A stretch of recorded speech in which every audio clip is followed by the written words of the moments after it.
Halo, perkenalkan nama saya Nabila Agustina, saya dari Sosiologi Genap Indralaya.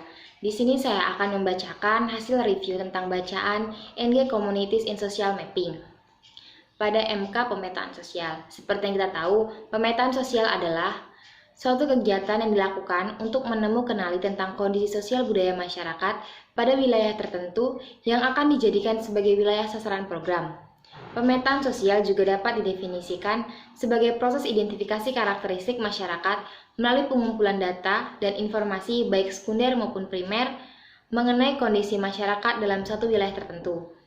Dalam mengerjakan pemetaan sosial, keberhasilan pendekatan difusi jaringan sosial tergantung pada terhubung dan dihormati secara sosial individu dan kelompok. Tekponon Jikongu mengembangkan seperangkat pembelajaran dan secara sosial individu dan kelompok seperangkat pembelajaran dan tindakan partisipatif latihan secara kolektif bersama komunitas jaringan sosial pemetaan tool untuk tindakan partisipasi lahan dan secara kolektif bernama komunitas jaringan sosial pemetaan tool.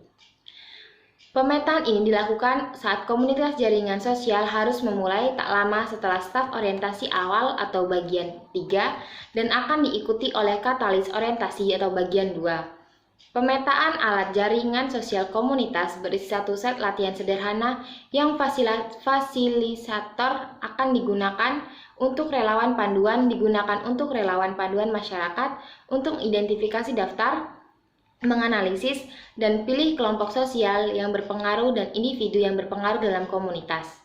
Di setiap desa yang berpartisipasi, fasilitator Anda akan memandu sebagai kelompok warga, pria, wanita, pemuda, dan orang-orang yang mewakili strata sosial yang berbeda. Dan pada penyedia perencanaan, satu keluarga paling tidak untuk terlibat dalam pemetaan, daftar, diagram, diskusi, dan latihan analisis yang diuraikan dalam komunitas jaringan sosial pemetaan tool dan diringkas dalam tabel di bawah. Latihan akan memakan waktu berapa jam sehari sampai 2 kali 3 sehari.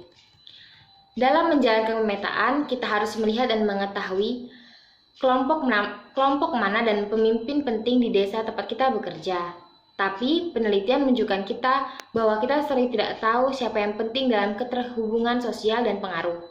Ini mungkin orang-orang yang penting berasal dari posisi formal kepemimpinan, kekayaan, atau penanda umum lainnya dari status.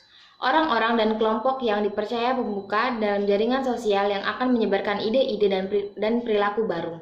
Lalu, terdapat langkah-langkah yang digunakan dalam menginterpresentasikan mulai dari langkah belajar tentang kelompok berpengaruh sampai identifikasi uraian dan analisis desa kelompok dan mungkin tahap-tahap lainnya.